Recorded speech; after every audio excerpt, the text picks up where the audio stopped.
right, welcome back to the Morning Update Show. My name is Omari Salisbury, and right now I'm joined by Michael Solon, president of the SPOG, Seattle Police Officers Guild, and LEXI Harris, who's an officer in the West Precinct. That's over in my neighborhood. Welcome to the Morning Update Show. Thank you, Omari. Pleasure to be here as always. All right. Now, and Michael, I know especially you've been making a lot of rounds on the media, man. Local media, national media, international media. So thank you for taking the time for Converge. You know, we're just little itty-bitty players out here compared to these big platforms you've been on. You bet, man. Well, you know, I reached out to you a number of weeks ago. We're trying to set this up. Obviously, some political things and some safety concerns for us relative to what happened around this area, and just due to our demand. But I think that your platform really resonates, as we had a conversation earlier before we started, right? That I think that this is what our community needs, especially maybe just society in general, is more platforms like you do that really get to the heart of these topics with truth and just authenticity. So that's why we're here. Fantastic. So why don't you take a few minutes and tell us, man, what is SPOG? What is it all about? Your membership, your objectives, things like that. Yeah, it's a good question. So I'm recently elected. This is month 5.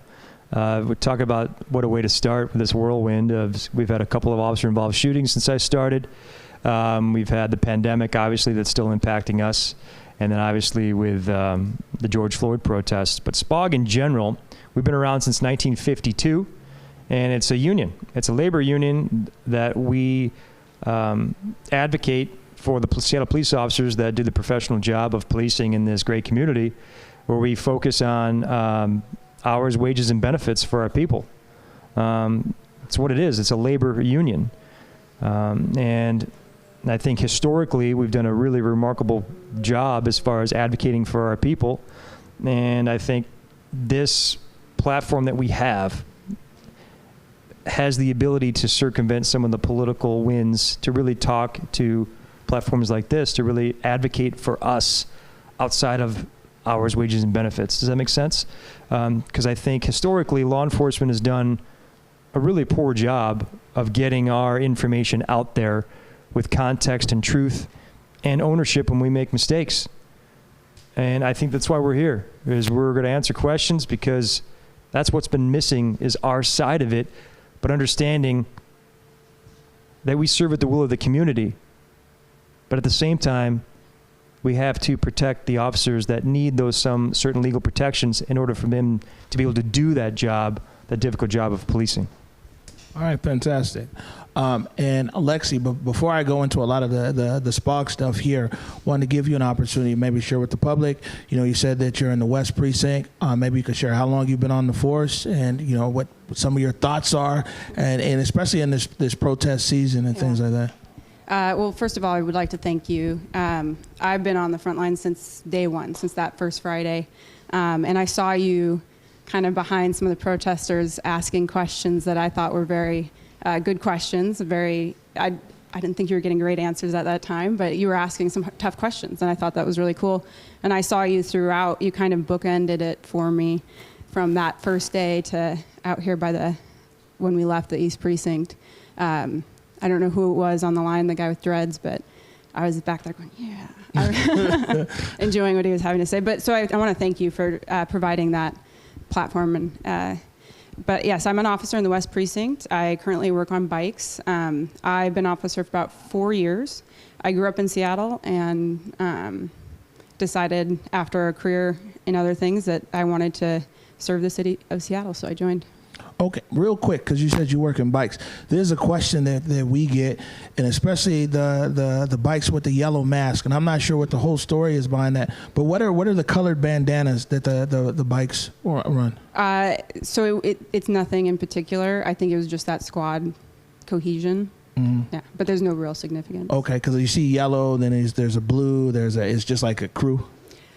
So we have different bike teams. Okay. Mine is, I work on the night bike teams in West Precinct, but there's 4 other ones that work during the day, and then there's an East bike team, a North bike team. So I think some of them just decided to have different colors on. All right. Okay, so Mike, over to you. And this is a big question. And I know some of these things as SPOG, you might be able to answer some of these things, not, but definitely let us know. Who gave the order to abandon the East Precinct? It does not appear that Mayor Durkin or Chief Best, and if so, are Chief Best and Mayor Durkin firing any SPD officers for giving the order? Also, are you aware that closing the precinct was against the city charter?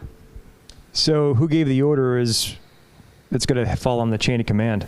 And the chain of command starts at the mayor of the city, who's the executive officer for the entire city, law and order. But then you have the chief of police, and we follow orders from that chain of command. So the decision to abandon it falls in that category, where we don't really have a say when it comes to that order. We have to just follow the order. And as far as city charter, well, I think that's why they pushed so hard to get the East Precinct back. But it definitely was a political decision. And if you look at some of the narrative coming from the city council, they falsely accused us as being the agitators on those nights for the Battle of the East Precinct. And that's why I've called on the city to release the closed-circuit television camera footage from the East Precinct, which would capture those unfortunate criminal engagements when some of the criminal agitators hijacked the peaceful protest message right outside of our door, and particularly at night, that would capture the level of criminal activity which started the violence. Right. And I'll say that, you know, it's funny. I got a lot of messages. They're like, man, you know, you gotta hammer these guys for all the times that, you know, I was out there. I got tear gassed. I got pepper sprayed. I got hit with a few rubber bullets. Then there was something else that Sunday night. But the whole point as well is that, you know, I'm a journalist, and I'm a member of the media, and I put myself intentionally in danger. And so in a professional capacity, and, you know, every day I come back there I'm just one of those reset people anyway. You know what I'm saying? I reset. There's nothing that's going to kill my vibe. And so, you know, I get gassed one night, come back the next day, talk to the police and do interviews. But I just wanted to let the general public know that it's like, man, you know, I'm a professional person, and I knew the risk of being there on the front line and everything else, and it's part of just my nature as well. So I'm not carrying a personal grudge in here. I mean, man, you know, this is just what we witnessed. But I am happy I had a gas mask the last few days. So let me ask you this then. It says, here's a good question for you. What percentage of the officers actually live in the city of Seattle? And it said, should we have a COLI stipend for those that actually live here? Should we have more community policing by those that live in the community? That's a good question. I honestly don't know what the percentage is. I know that I do. I've lived here all my life, not all my life, but all of my professional life for over 20 years now. But there are a good amount of people that are members of SPOG that actually live in the city and actually have buy-in here.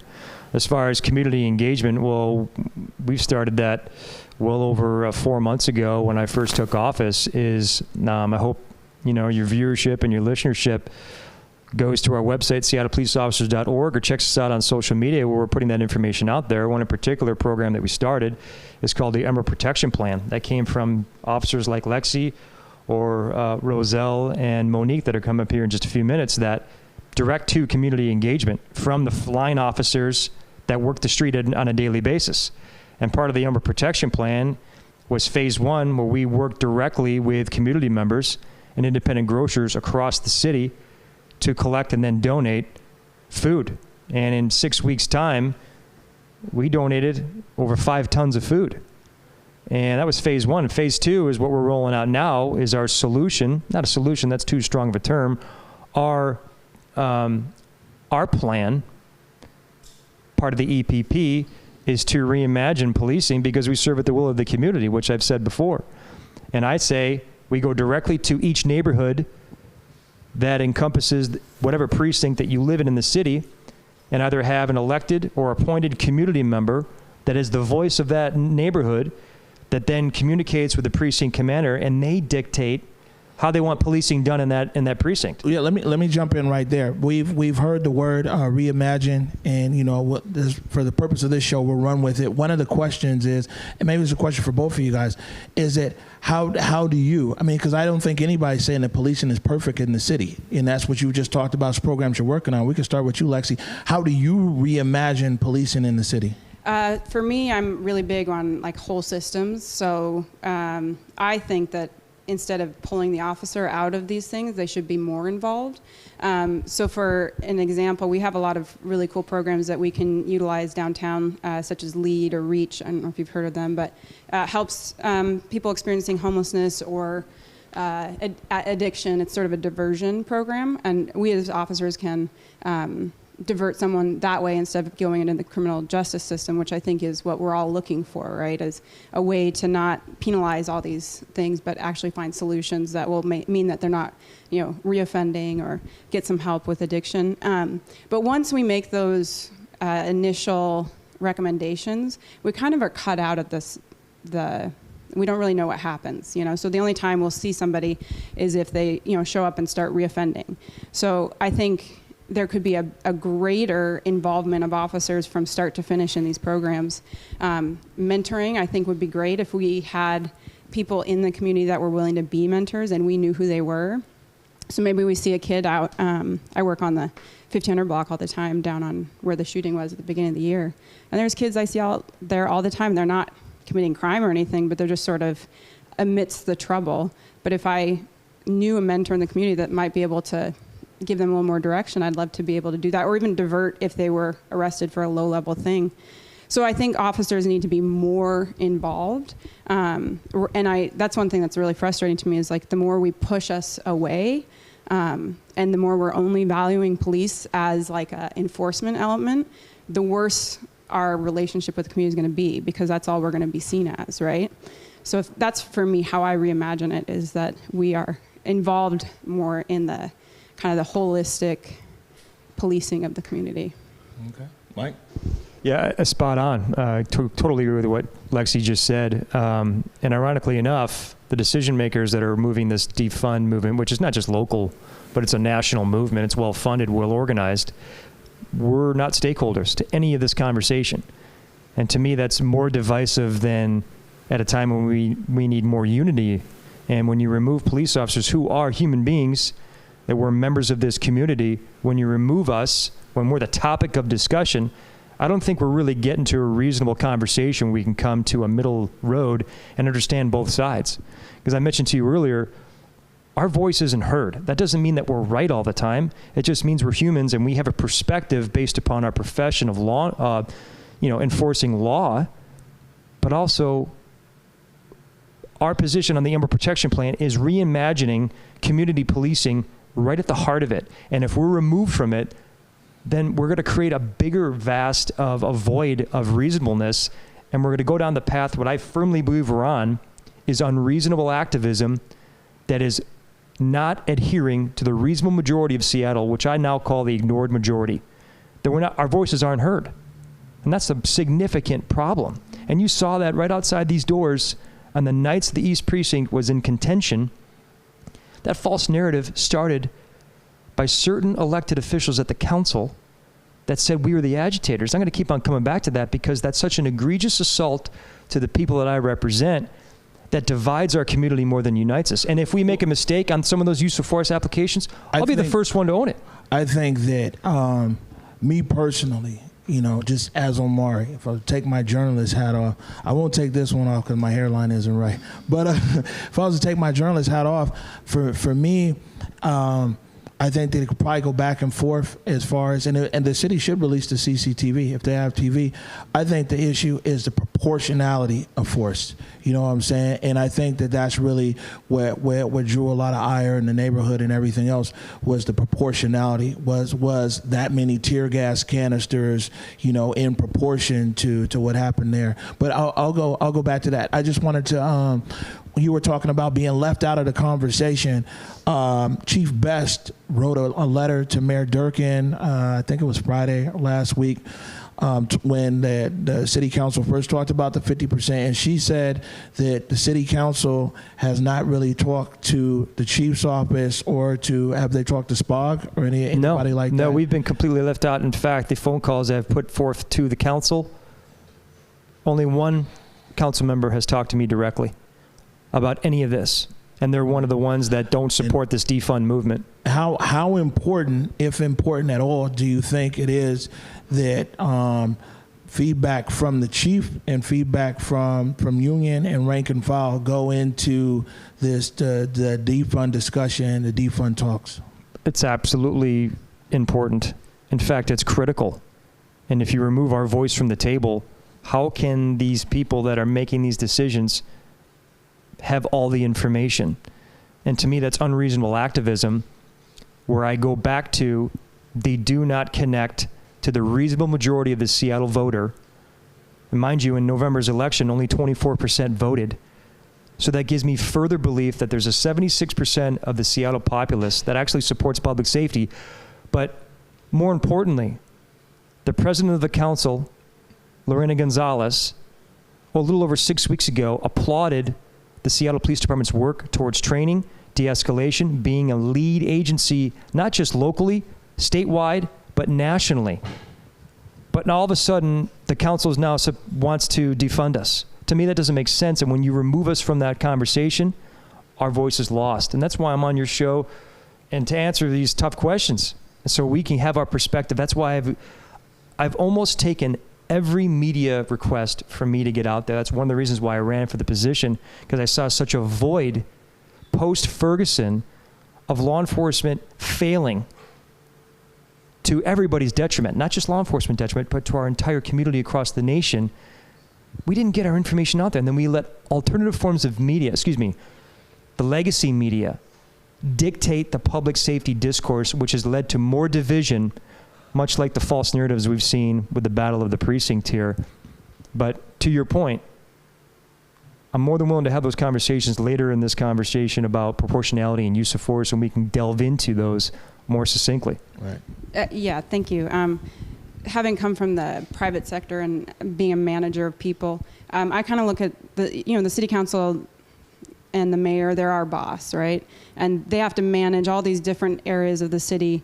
So they should have a very, very good idea of what we do on a daily basis. And even prior to this, I didn't see, I know to be fair, a lot of the council members are newer, but we haven't seen them taking that extra step of asking for ride-alongs or asking, hey, I'd like to see what you do, what resources do you use, what resources would you like to see better? It's just sort of, so it becomes an us against them, whereas we should all be working together to meet these goals. So as a rank and file officer, that's been a frustration I've had almost since I've been on the department is, if you're managing us, if you want to know what we do, if you want to to be able to address things that we're not doing well or that we're doing very well, come and see what we do, ask questions. So, I don't want to put words in anybody's mouth, but it sounds like there's a disconnect between the city council and the Seattle Police Department. 100%. From my perspective, that is correct, yes. All right. Got a question here. What is the SPOG doing to bring the city of Seattle back into compliance with the police accountability ordinance that was part of the consent decree? Yeah, and I think what I just talked to is the president of the council actually applauding us 6 weeks ago of our work towards the consent decree, all the reform work, the de-escalation and the training. In particular, the mayor is even on record at the same time when the city filed termination paperwork with the Department of Justice, who is the purveyor of the consent decree or settlement agreement, if you will. But what are we doing in particular? It's our membership that did the work. And people don't really understand when it came to the contract negotiation in this last round, we actually approached the accountability legislation for reopeners, and I don't know why I can't get into certain circumstances to the contract negotiations because we have to bargain in good faith. But we brought that to the table. And we actually have reopeners on the accountability legislation, and nobody really knows that. And for 30 years, we've always participated in community oversight of this department.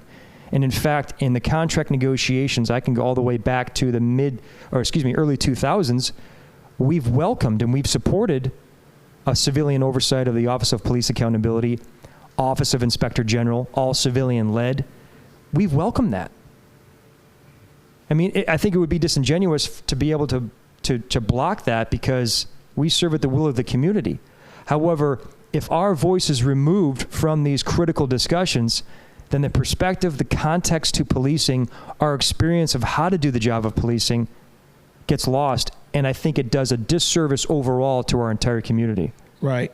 Question here. Why don't you want police department funds to be reallocated for the creation of community services that hire psychologists and social workers to respond to situations where the use of force would be unnecessary or counterproductive? Yeah, so right now, since right around 2010, in fact, we started in 2008, de-escalation, that term. We actually started that whole program.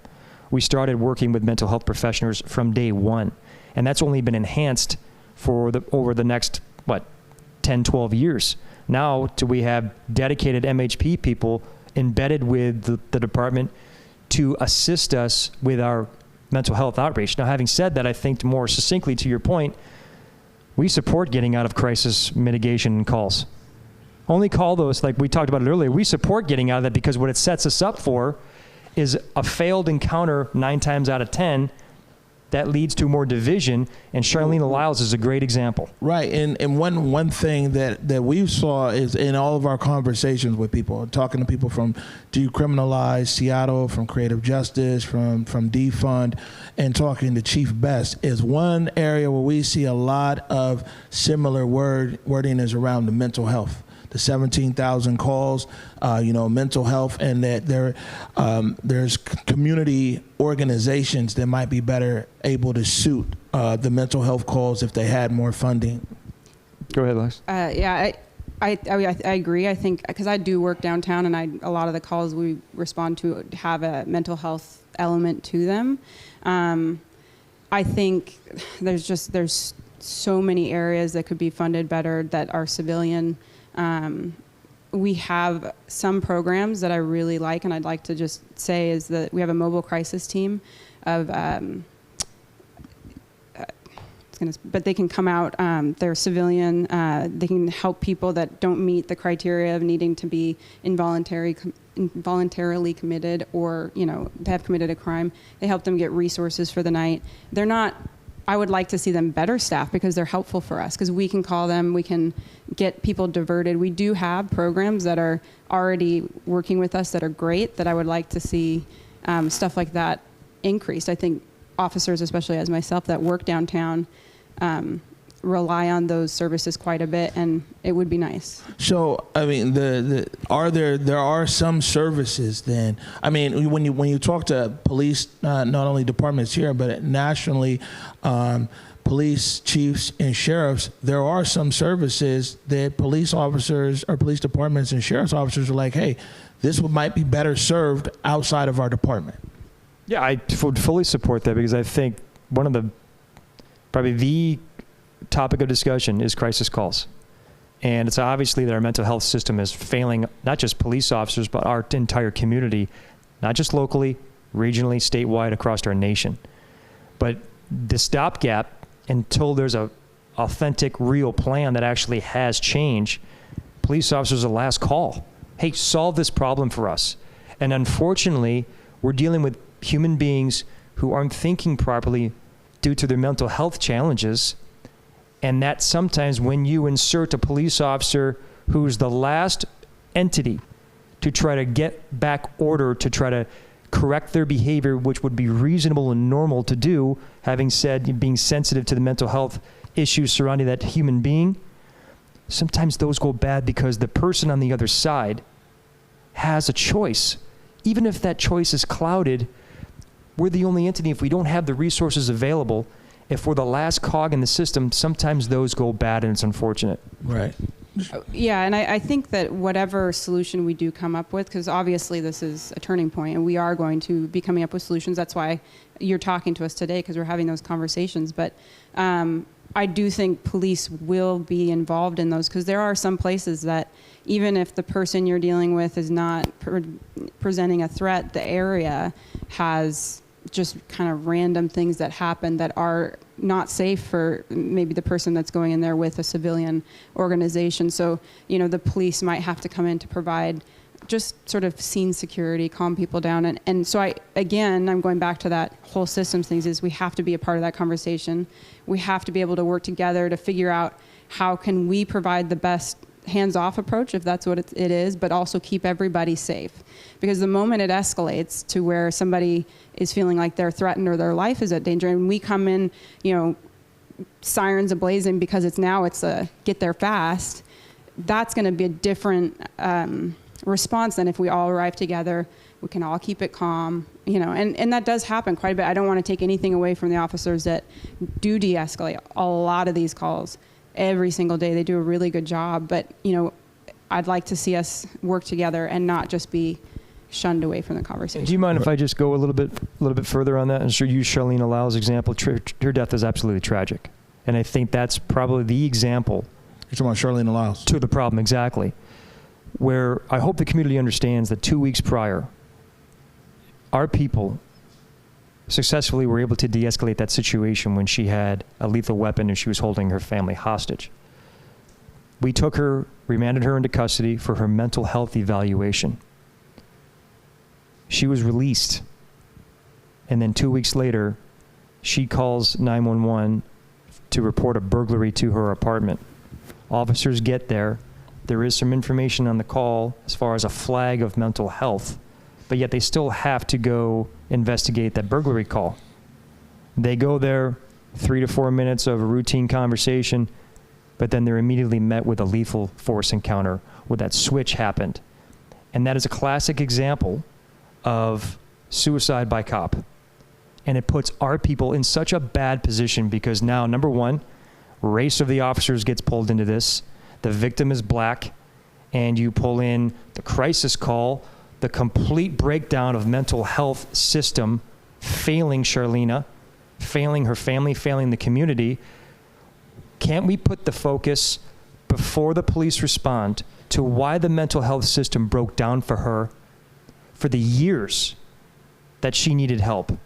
Why is the system focused on just the police officers who were just there to answer that burglary call, and they're put in such an unfortunate circumstance? Because I can tell you that one of the members that unfortunately had to use lethal force in that situation, they took it so profoundly that it impacted their mental health post-shooting. I mean, all these are critical. We're just human beings.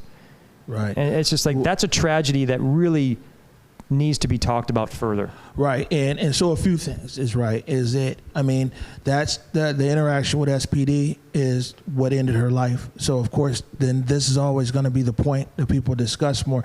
Secondly, with Charlene Laws, I know the generals of the case. I don't know enough about the case, but when you say that you're open for discussion and everything like that, I'd really like to be able to join up again, maybe at another show. You know what I'm saying? And you could talk about these factors. I mean, I don't feel comfortable in going back and forth about Charlene Laus because I don't have enough information, and Understood. it wouldn't be fair to the conversation. But if you're open for it, I definitely, because the community, Charlene Laus is definitely an open issue in the community. Sure. And it sounds like you're open to talk about it. Maybe we can set something up. You know what I'm saying? And that's why we're here. Exactly. And that's have a because further discussion. because if we don't have those conversations without proper context and just telling our side, Right. whether or not we're right or wrong, we have to be able to converse on this so we can get back to a reasonable discussion, because that shooting alone was used as the catalyst for Initiative 940 statewide.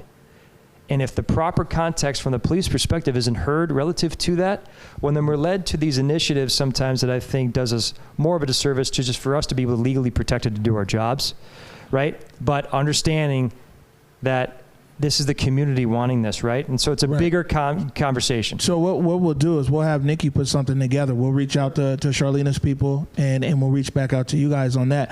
We've only got a few more minutes in this segment. We're already over, but I mean, this is, if you guys don't mind, I mean, this is important. It's a community thing.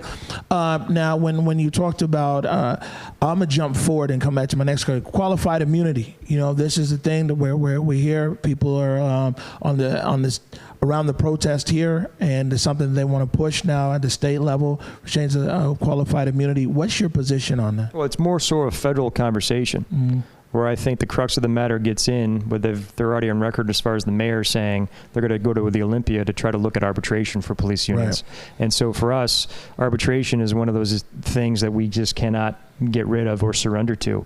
That is the last ability for police officers to have their voice in terms of discipline putting down on the officer whether their job security is in jeopardy. And that's the job of a labor union. And people understand is that the civilian-led Office of Police Accountability, they'll get, let's say you make a complaint against LEXI, okay, about unnecessary use of force. And let's just say it's captured on video. And if it's used to not really talk what I would be a reasonable approach to that use of force, how it's analyzed, how it's broken down, well, sometimes that can lead to the chief of police, who is the ultimate the discipline maker on the type of discipline the officer should receive.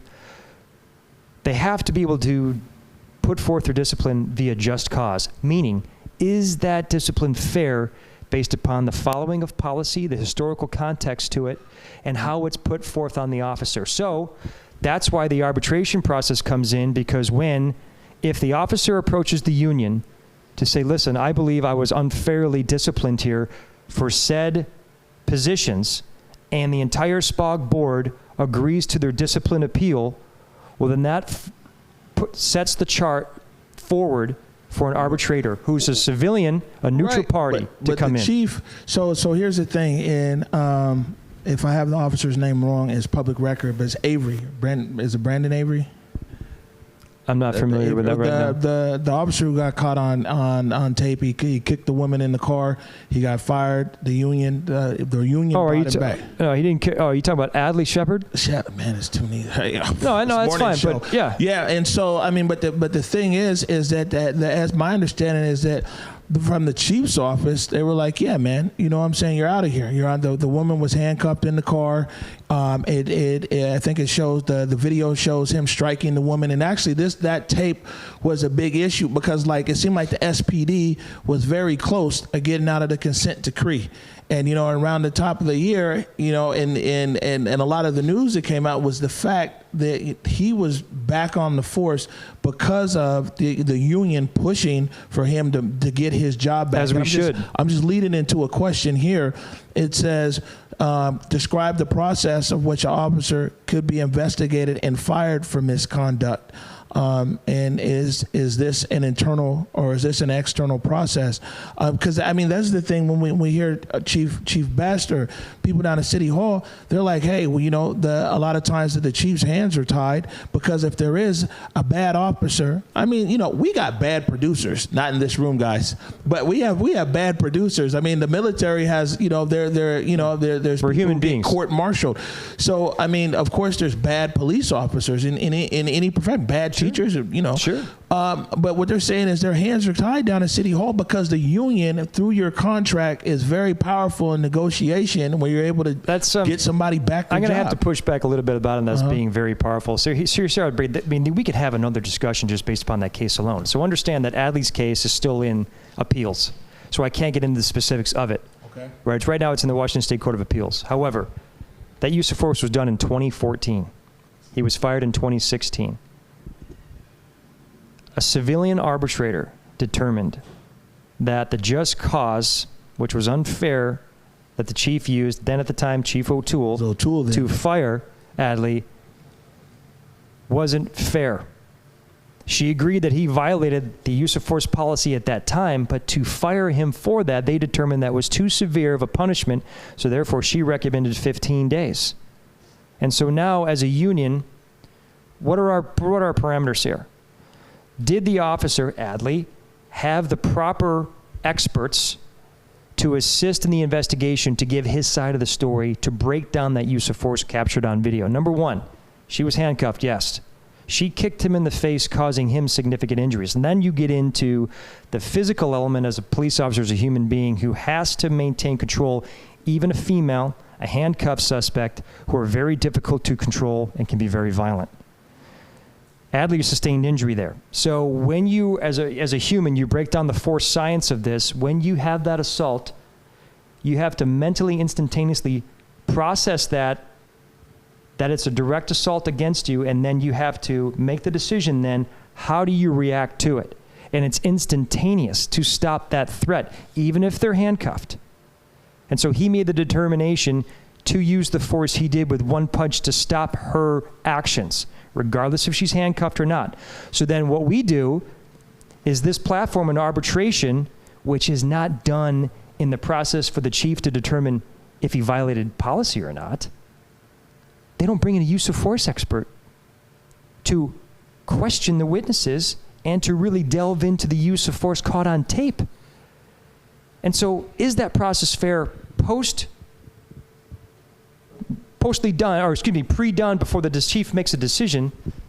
Where's his voice to tell his side of the story via an expert? So we brought in a use of force expert who backed Officer Shepard's decision to use that force as being reasonable and proportional based upon his training and experience and the policy at the time. Do you think the general public saw that as reasonable and use of force? And that's the discussion we need to have, right? Is like all these viral videos, when you break them down, there's always a side to it, and we only focus on that immediate viewing of that act. What are leading up to those viral videos before? What's the context of it? So but obviously as police professionals who are trying to obviously protect the officer's job, right? You know, we would support the fact that the civilian arbitrator ruled that he violated policy, therefore 15 is actual reasonable discipline to him. That's fine, we'll support that.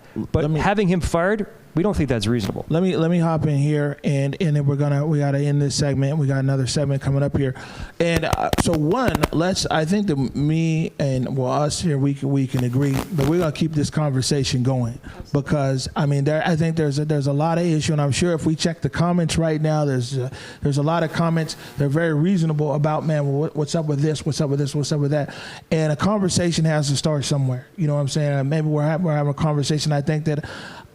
Because me as well, you know, I'm connected. This community, Converge, is, you know, based in the Central District of Seattle. And I know that Triana is going to have some other questions for the other officers. But a big reoccurring theme here is like, man, what's the SPOG's position on actual accountability of the officers? A lot of the general public feels like, man, you know, it's the blue line, the blue code. We look out for each other. We're going to look the other way, and everything else. No, that's not actually accurate. But that's just a perception. And that's why I'm here, right? Exactly. And that's that why I want to talk about false. What's your position on accountability around your officers? Just last week, I talked to you about the discipline appeal process, that if a member feels that they've been unjustly disciplined or they've been fired, they then apply for discipline appeal, whether it's at SPOG or the Public Safety Civil Service Commission. There's two entities that a police officer can go down to try to circumvent their discipline. We just had one last week where the Discipline Appeal Board denied the officer's appeal. This has happened more often than not that people don't understand, and it's our fault for not getting our message out there. Yeah, because you know, it's not really public when we hear a lot when the officer we just talked about is something, you got a video, you know what I'm saying? He gets kicked, he punches the suspect in custody, and, you know, gets the job back. We don't really hear about someone when their appeal is denied or something like that. Yeah, absolutely, and that's our fault. That's why I'm here, right? And I just like to say, from an officer's perspective, I work with so many good people, and I hope that at least some of your audience believes that. And when there is something that happens that reflects badly on us, we're the first to be so frustrated about it, because we want to have these conversations. You know, unfortunately, the things like the firings, the discipline that does get handed out doesn't get the same type of media as when it doesn't. But, you know, I hope that, you know, people watching do believe that officers are, you know, want to have the best foot forward and get really frustrated when things happen that shouldn't. Right. And I'm sorry, Mr. Director, I did have one more thing, and I think that we'll have a different conversation with some community members who actually right here on Capitol Hill and everything else. But being out there, we talked about proportional use of force down there in the Western Barricade days. You know, is it your position, or are you guys in position to talk about, do you feel that the use of force, especially that Monday and Tuesday, that was the day that, you know, a lot of the gas came out, the pepper spray came out, the rubber bullets came out on Tuesday. Wednesday, Thursday, Friday it was contentious, but there was no release of anything. And then that Friday, Saturday, and the Sunday was the last day.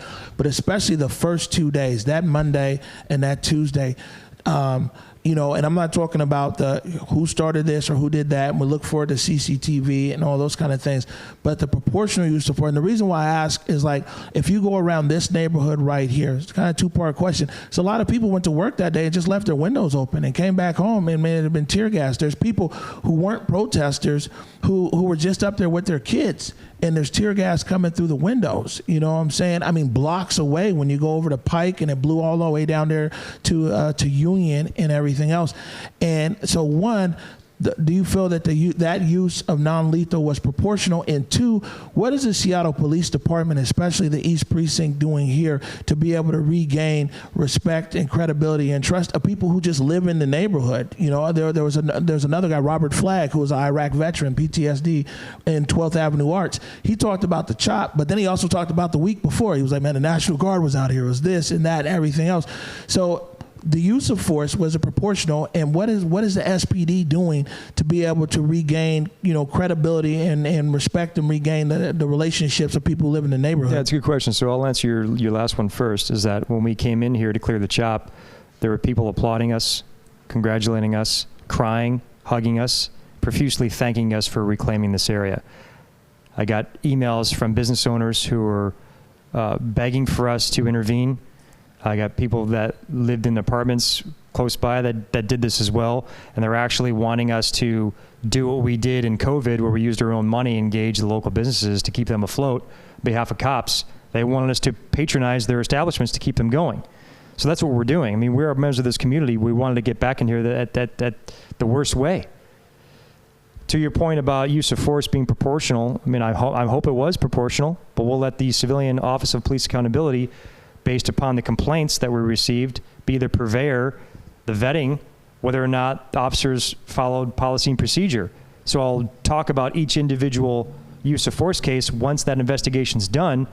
But keep in mind, please, that this is not me just be punting or backing away from your question. I got to be careful of what I say because it's still being investigated, correct? Having said that, though, why isn't the onus as well put on the criminal agitators that stole the George Floyd peaceful protest message and actually were throwing projectiles at our people? I mean, we're not supposed to sit there and actually be assaulted and be okay with that. And we have the less lethal tools that have been approved by the Department of Justice in terms of crowd control at our disposal to be able to stop that criminal behavior, even if you're with a peaceful protester over here, but then you have a criminal agitator who is using that as cover to assault officers for a more political agenda.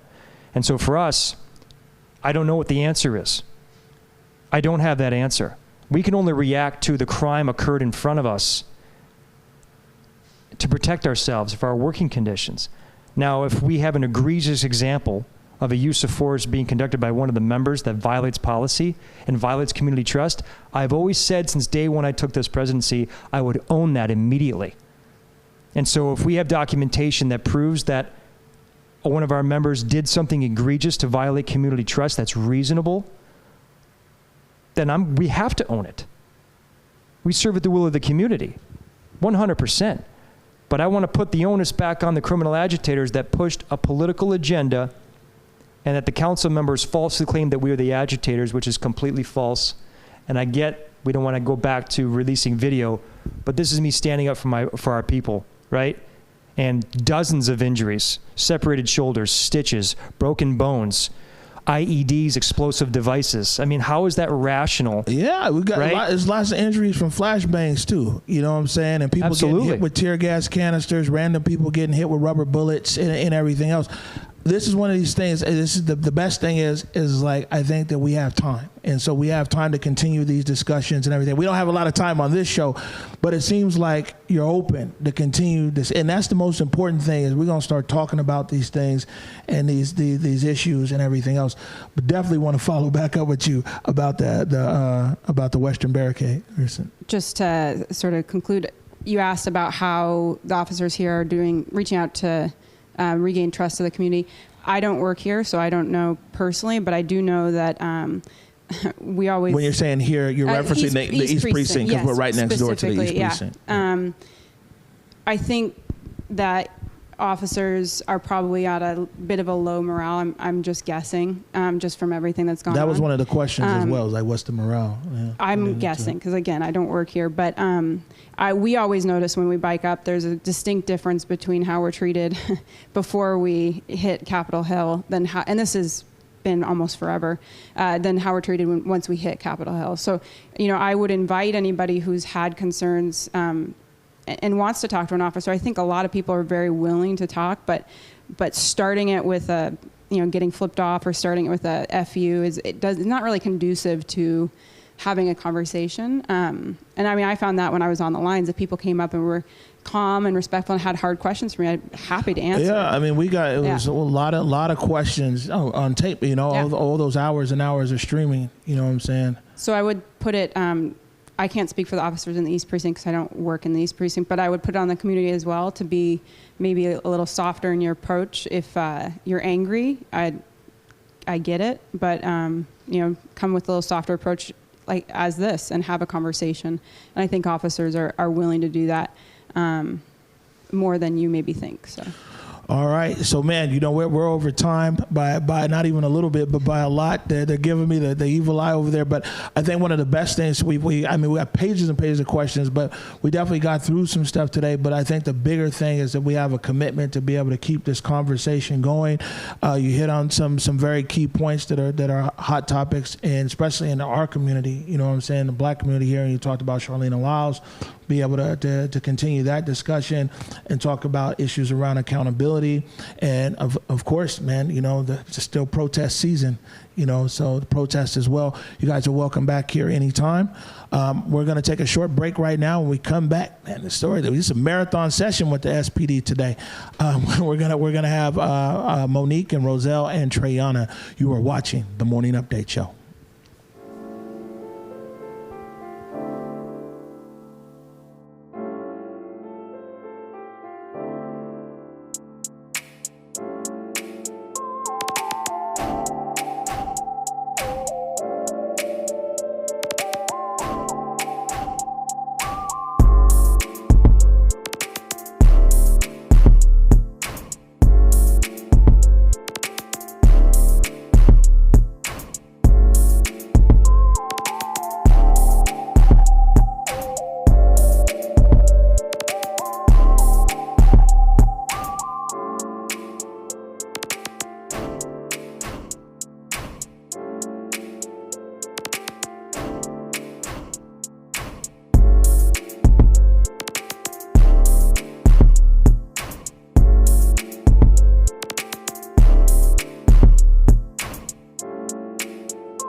Well, welcome back to the Morning Update Show. I'm your host, Trae Holiday.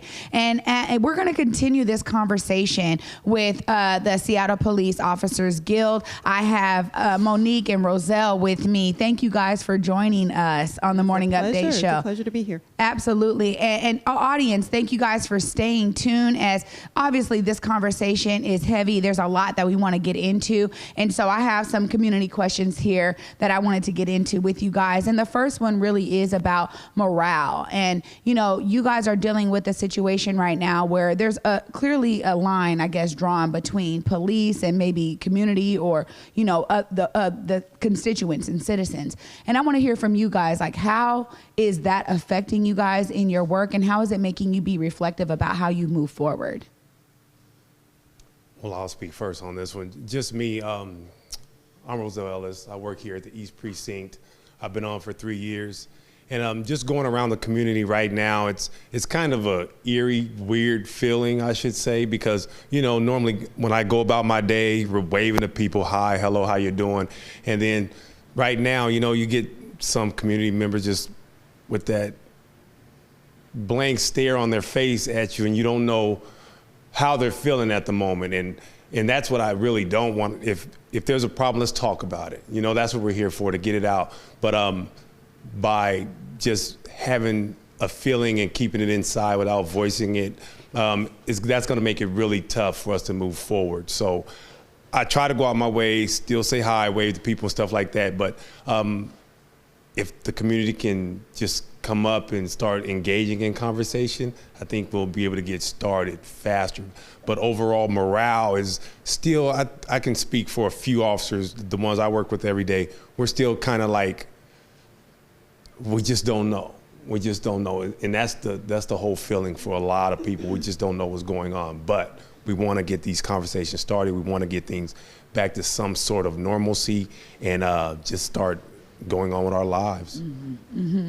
Mm-hmm. Monique, do you have any response to that? I know it may, some folks, you know, on the chat and stuff, it may be different for female officers, and that some female officers deal with other forms of oppression and stuff. So how is it for you personally? So for me personally, I think I am of the same mind as Omari, right? A reset person. Okay, we've gone through the turbulence, we've gone through the trials, tribulations. Where are we now? And how do we move forward? And how do we get beyond where we are right now? And so for me personally, I don't want to stay where we were. I don't want to stagnate there. I want to figure out how we're going to move forward productively.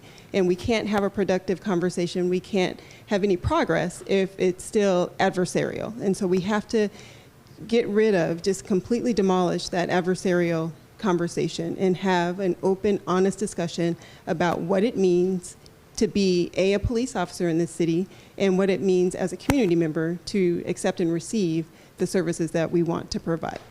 Yeah, that does make sense. And I know that Chief Carmen Best, I mean, we've been talking about it when she talks about reimagining policing, and listening to what you just said in terms of just, and both of you saying, you know, open up those opportunities to have discussion. I want to hear from you guys, what seems the most feasible in that regard with, you know, connecting back with community members? You know, does that mean we have monthly open talks? But something, what have you guys been thinking in terms of like reimagining policing? And I think I kind of speak for Roselle too. Tell me if I'm wrong. But I feel like, especially as officers of color, that engagement has always been there. It has never left for us. And it is extremely important for our voices to be heard in those communities. The communities, I mean, I worked patrol in the East Precinct for years, and I was down in the Central District. That was my district. And so those relationships that I've created, I haven't changed. My view on how I serve hasn't changed. I still serve at the will of those people, of all people in this city, because that's my job. That's what I chose to do, and that's what I love doing. And for me, it's not gone away. It's not diminished in any way, shape, or form. But what has is the public's trust in my ability to do that. And that's the painful part. And it has to be restored collectively. We both have to work at that. And I don't know what's needed from me, And so I need somebody to tell me that, because the only thing that I can do is what I've always done. And because for me it worked, because I believe in listening. I believe in adhering to what works for the public that I serve. And I'll add a little bit to that too. Like Monique said, being a black officer here in Seattle, Washington, that's always been part of my platform, going out every day, doing what I do, helping the community to get used to me, being able to see me in the profession that I do and as a black officer, especially in my community. So therefore, just opening up those conversations on a regular basis is what I always try to do. And so now at a time like this, when everything is so heightened, I think for me to just be out there more and let the people see me and engage in those questions and those comments, and all that dialogue would help further start the talks and breaking things down moving forward. But that's what I've always been about. I'm only 3 years on, so policing in Seattle's been changing since I've been on the board, or since I've been on the department. And seeing those changes, that's all I know is the new way that everything was starting to roll. So I'm more acceptable to sitting down, opening up, having these conversations with the community so they can tell me what they want from me, what they expect of me, because I'm all ears. It's going to just help me be a better officer when I'm getting this feedback. So I'm open. I'm inviting to it. Well, I think that is, I'm glad to hear you guys say that, because I think that from the community perspective, there's a huge misnomer, or maybe just an understanding or idea that, hey, they don't want to know me. They just want to, see me as a thug, or see me as, whatever, a criminal, and look at me from that perspective. And I've spoken on this platform many times about going back to the days of the beat cop, right? And just cops knowing the people that they are protecting, and the ideals around severe protection, right? Over like community, like I know that kid. When I stop that kid's car, I'm not grabbing for my gun because I know him, I know his mama, I know his grandmama. And I want to hear from you guys. I hear that out in the community a lot. Like, yeah, man, what's up with the cops that knew us, So if we're doing something that seems minor, there's still a discussion to be had, instead of them coming at me like I'm a criminal and ready to handcuff me, or got their hand on their gun because they're afraid and don't know me. So I want to hear from you guys that perspective, just kind of getting back to a little bit what you said, getting to know the people that you're protecting in your particular district or territory. Yeah, and I 100% agree with that, because that's one of the reasons why I got into law enforcement, I should tell you, because it was an officer-friendly program back in the day.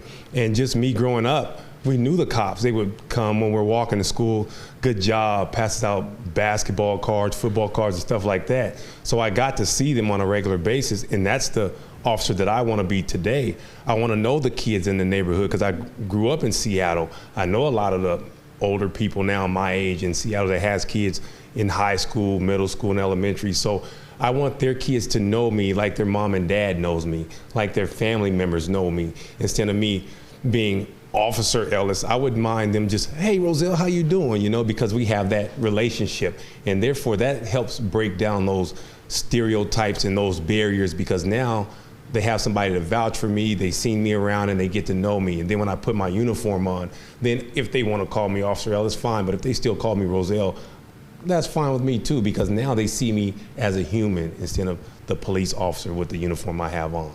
Yeah, I think that makes a huge difference in terms of building that trust back. What we're talking about, so much of this really just sits under trust. Like, the trust has been broken with the number of the police killings, right? And so from you guys' perspective, I want to hear, how do you guys deal with that, right? Like, oh man, the news breaks, an officer killed another black person. You guys are black officers, and I want to know, this is the human aspect we talked about, right? We talk about, that's how people get to know how you guys deal with that. When that news breaks, how does it hit you personally? You're horrified. Excuse me, right?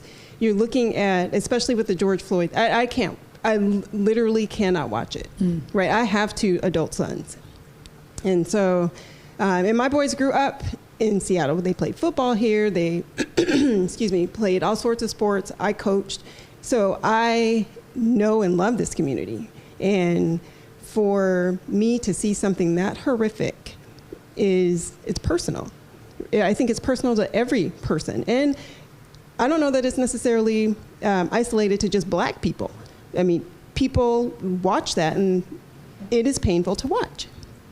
And so for me, when I do put the uniform on, it's an obligation to go out and show the public that we are not all Derek Chauvin. Mm-hmm. And we respect lives. We protect lives. That is our job. That is what we are here to do. And it is absolutely against everything that I stand for personally, everything that the people that I know, Roselle included, to go out and victimize a community of people based on socioeconomic or race or anything. And so for me personally, it is important for me to go out and tell the public, I'm not that. Mm. And your life is important to me. Your family's life is important to me. What can I do to help you feel safe? What can I do to help you trust me to help you when you need help? Because the last thing I would want is for somebody to need help and not call for it because they don't trust the person coming. Mm. That's tough. Yeah, and like Monique was saying, just for me, I used to work at Garfield High School. Mm. And so therefore, when things went on like this in the community, I would start speaking to some of the kids at school. Then, you'll have a few of them gathered around, they're listening. And then after a while, you look around and you have more and more gathered around, and then they want to hear. Because this is what's going on today in our society. And they want to hear from a police's point of view or perspective of what went on. So therefore, I thought those conversations was really helpful because therefore we get to sit down and break things down and talk about them where they could understand, or they could have a little more clarity, or they can ask the questions that they wanted to ask at the time instead of letting it all build up. So I felt if we took the matter that's at hand right now and start talking about it, that would help to eliminate some of the bad ideas and thought process that could linger on if they didn't have anybody to give them any answers or provide a little more information on what's going on. Well, yeah, it looks like, Omari, you have a question, yes? I have a question, and for your audio. But I talked to an officer here the other day who was walking up, basically East Precinct, and I asked him, I said, what was it like to be looking over there? I said, did you see the person who makes your, at the barista from your coffee were there on the other side of the barricade? Or, maybe it's the person you see in the gym were there on the other side of the barricade. This officer happened to say he saw his brother on the other side of the barricade, saw him through the smoke. But for you guys at the East Precinct, one, were you part of this force that was here throughout that week on the barricade?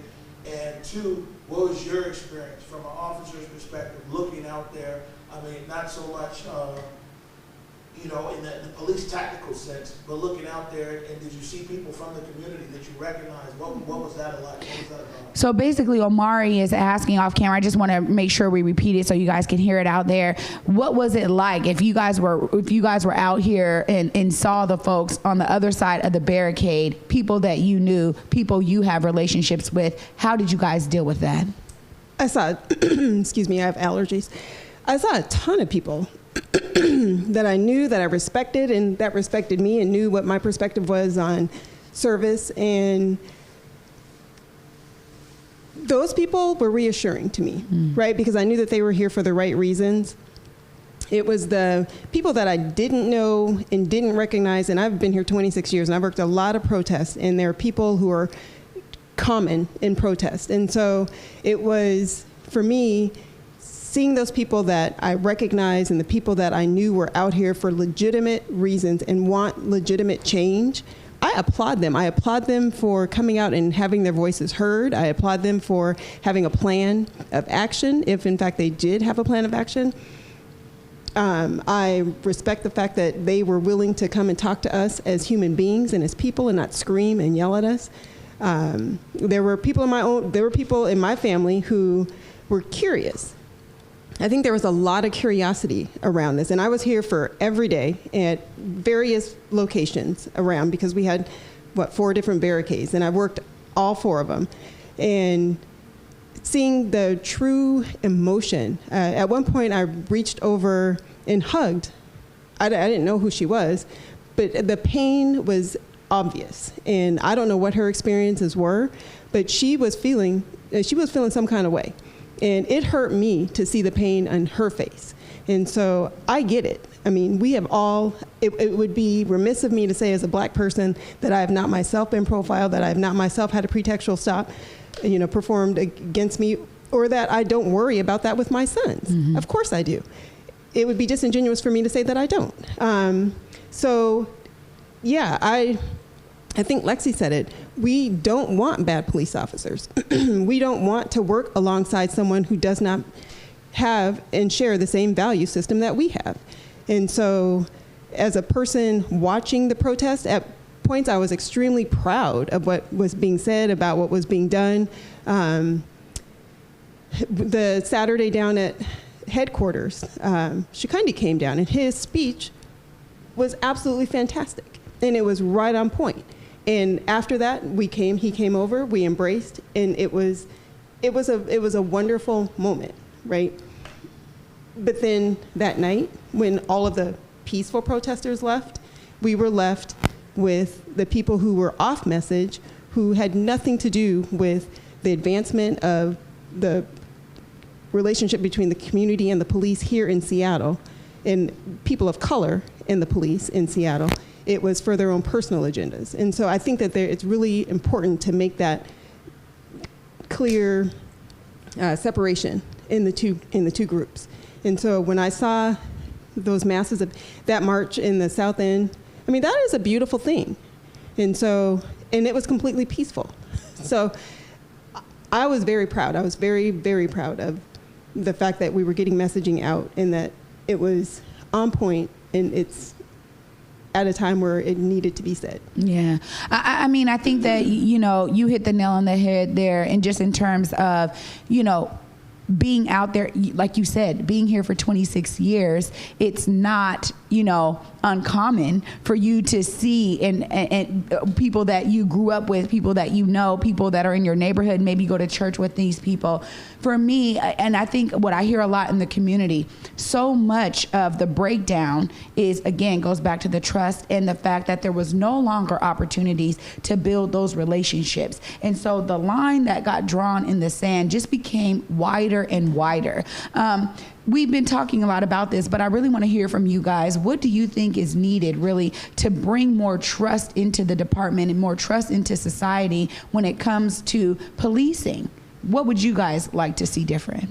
Me personally, just like you said, like footbeat cops, us being out there in the neighborhoods a little more, just in the community more, just having more dialogue with people, doing different things instead of just riding by. Maybe we get out and chat with them for a little while, just little simple stuff with like that, because like I said, that way it makes you human again. Therefore, you have conversation, you have dialogue, and then maybe you pass by somebody on Monday, but then Wednesday they've seen you Monday and Tuesday, then Wednesday they might want to speak to you, something like that. So just being around, engaging with the public more, and doing activities like that where the public is involved with the police department, not just passing by each other like two ships in the night.